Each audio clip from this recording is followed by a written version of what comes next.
প্রিয় দর্শক, আসসালামু আলাইকুম। আজকে আমি আপনাদের দেখাবো ছাগল এবং গাড়ল একসাথে লালন পালন করলে কোনটাই বেশি লাভ হয়। তো চলুন দর্শক, শুরু করা যাক। প্রিয় দর্শক, আমার ক্যামেরার পিছনে কিছু গাড়ল দেখা যাচ্ছে।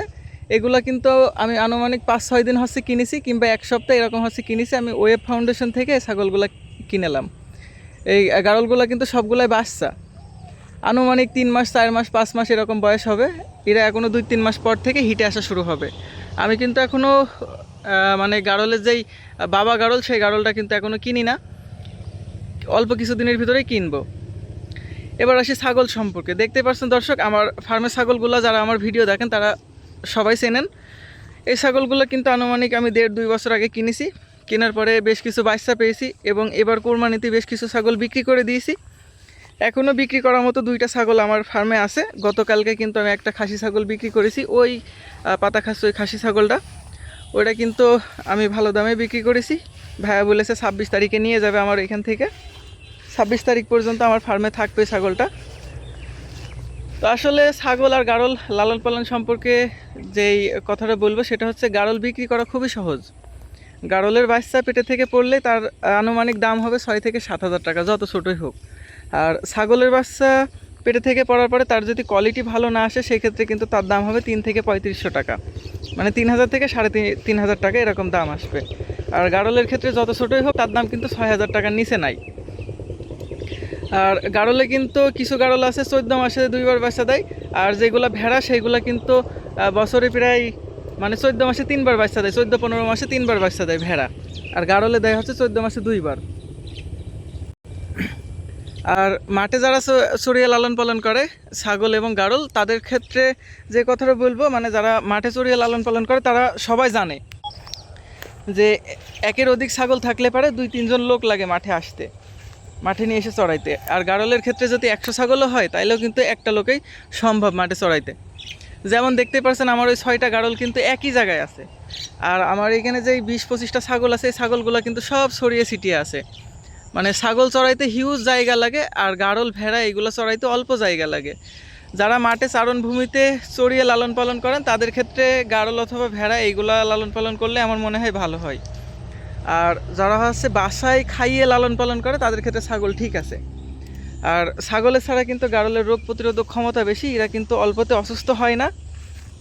আর সবচেয়ে একটা খারাপ দিক হচ্ছে, এরা যখন আপনি গাড়ল মাঠে নিয়ে আসবেন, মাঠে নিয়ে এসে চড়াবেন, দেখা যাবে যে শিয়ালে এক সাইড খেয়ে ফেলেছে গাড়লে, তারপরেও কিন্তু গাড়ল ডাকে না। মানে ওরা হচ্ছে ছাগলের মতো ওরা প্যা প্যা করে না।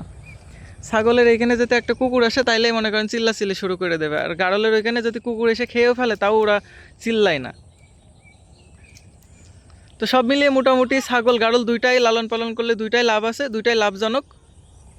দেখতে পাচ্ছেন দর্শক, এটা কিন্তু একটা বাচ্চা আমার ফার্মেরই, আনুমানিক 2 মাস 2.5 মাস বয়স হচ্ছে।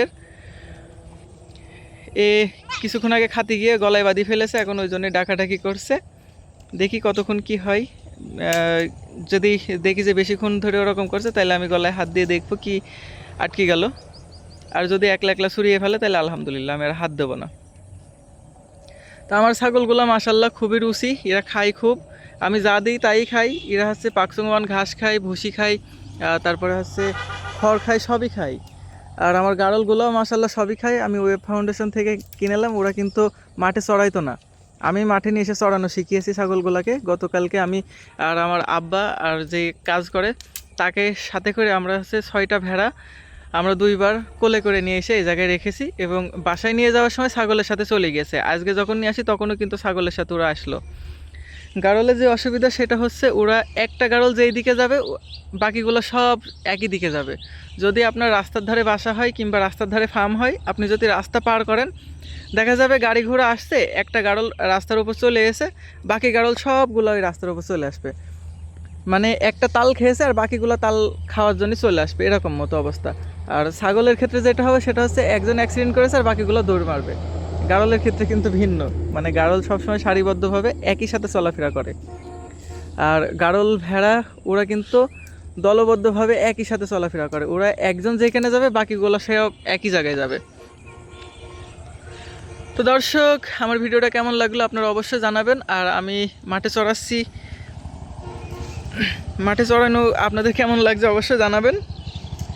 দেখতে পাচ্ছেন দর্শক, কিছু ছাগল কিন্তু ঘাস খাচ্ছে, কিছু ছাগল কিন্তু ইপিলিপি গাছের পাতা খাচ্ছে। গতকাল কিন্তু প্রচণ্ড ঝড় হলো আমাদের এইদিকে, দেখতে পাচ্ছেন গাছের ডাল মাজা থেকে ভেঙে চলে গেছে, মানে গাছটাই ভেঙে গিয়েছে আর কি, এত পরিমাণ ঝড় এসেলো।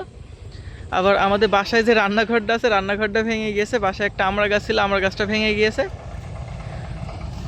এবার অনেকে বলতে পারেন যে ভাই, আপনার যেহেতু রাস্তার কোলে খামার, আপনার এত রিস্ক, আপনি মাঠে কেন নিয়ে আসেন, আপনার ঘাস লাগানো আছে। তো দর্শক, আমি যেটা বুঝি, মাঠে এক এক ঘাসে এক এক উপাদান থাকে, মানে এক এক প্রোটিন থাকে, সেটা আমার ওই লাগানো পাকসংমান হাইব্রিড ঘাসে থাকে না। এই জায়গায় আমি আপনাদের মানে মাটিতে যে ঘাস আছে সেই ঘাসটা দেখাই। এই একই ঘাসের ভিতরে কয়টা ঘাস আছে, এখানে ভেদালি ঘাস আছে, দুবলো ঘাস আছে, আর এই ঘাসটার নাম কি আমি জানি না। মানে একই জায়গায় কিন্তু আমি 3টা ঘাস দেখালাম। আবার এই যে এইটা কিন্তু একটা ঘাস, এটা আবার আরেকটা জাতের ঘাস, এই ঘাসটার নাম আমি জানি না। এরকম মনে করেন অনেক ঘাস আছে এখানে। আবার এই যে একটা ঘাস, এটা শান্তি ঘাস নামে পরিচিত আমাদের এইদিকে। তো সব মিলিয়ে মনে করেন ওরা মোটামুটি সব ঘাসই খায়, একটু ঘাস খায়, একটু লতা পাতা খায়, একটু আগাছা খায়। এতে করে যেটা হবে সেটা হচ্ছে ভিটামিন মিনারেল আয়োডিন এগুলো কোনো কিছু ঘাটতি হবে না। ছাগল হোক, গরু হোক, ভেড়া হোক, এইগুলো যদি আপনারা মাঠে লালন পালন করেন চড়িয়ে, মনে করেন সকাল থেকে সন্ধ্যা পর্যন্ত চড়াচ্ছেন, বাসায় গিয়ে কিছু খেতে দিচ্ছেন না, তারপরেও কিন্তু ছাগল স্বাস্থ্য ভালো থাকবে। আর তারপরেও যে কাজটা করা লাগবে সেটা হচ্ছে কৃমিনাশক করা লাগবে। 3 মাস পর পর কৃমি মুক্ত করবেন, তাইলে আশা করি আর কিছু লাগবে না। আর মাঠে চড়াইলে কিন্তু ছাগল বলেন, ভেড়া বলেন, গাড়ল বলেন, যাই বলেন, সেগুলো কিন্তু শিডিউল অনুযায়ী হিটে আসে। বাচ্চা হওয়ার 21 থেকে 1 মাসের ভিতরে কিন্তু হিটে চলে আসে। দর্শক, এই বাচ্চাটার কিন্তু ট্রিটমেন্ট দেওয়া লাগবে, এর মুখ থেকে গ্যারজান উঠে গিয়েছে, আমি এখনই ট্রিটমেন্ট করব। আমি আজকের ভিডিও এই পর্যন্ত স্টপ করছি। আসসালামু আলাইকুম, আল্লাহ হাফেজ।